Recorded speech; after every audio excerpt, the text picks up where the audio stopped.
Everyone, I hope everyone had a wonderful, wonderful week, and I want to thank everyone so much on behalf of all the current, past, and future Talmidim of the Yeshiva, so much for your support and for making our campaign this past week a tremendous, tremendous success.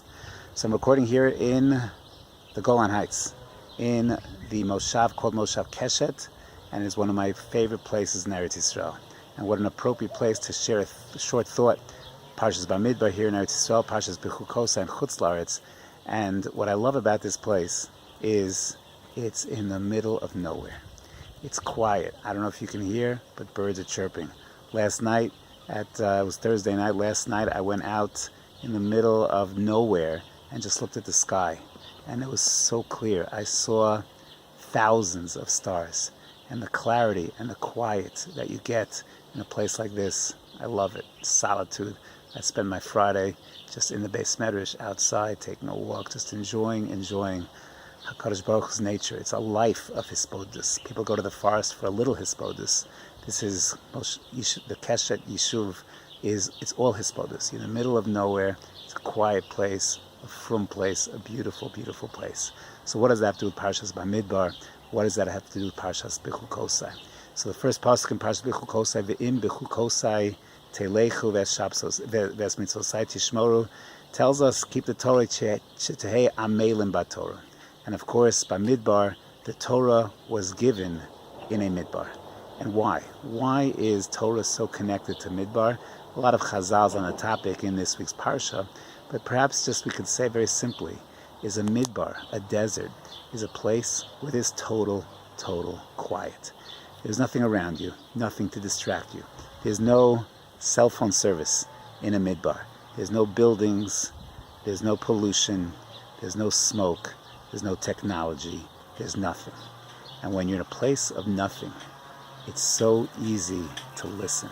It's so easy to hear.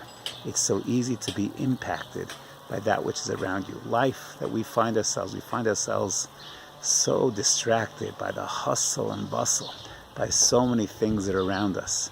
Yes, im bechukosai telechu, that when it comes to the Torah, fulfilling the mitzvahs, it has to go with us in all the places that we are, and we are in cities. That's where we live. We live in big places with a lot of tech, with a lot of busyness. But every so often you go to a place like this, and you feel, you listen, and you can hear nature. And in nature you can hear and see HaKadosh Baruch Hu. Hashem gave the Torah on a low mountain, Har Sinai, in a midbar, where there's nothing. There's nothing. Because when there's nothing, it's so easy to feel and appreciate everything. And I think that's perhaps why we find ourselves, we like to go to these places. We enjoy the solitude, we enjoy the quiet, we enjoy the ability to now connect to nature, because yes, when everything else is tuned out, then you can really, really hear. You can really, really listen. And if you look at Yiddishkeit, the key words that we say, it's unlike the English language. In English, we use words like, I see what you're saying. Wow, this person has vision. It's about sight. In Judaism, the language, it's about hearing. It's not mashma that way. I hear what you're saying. Toshma. What's the mashma'ut? It's about listening. It's about hearing. And when you're in places where everything else can get shut out, you can start to listen. You can start to appreciate.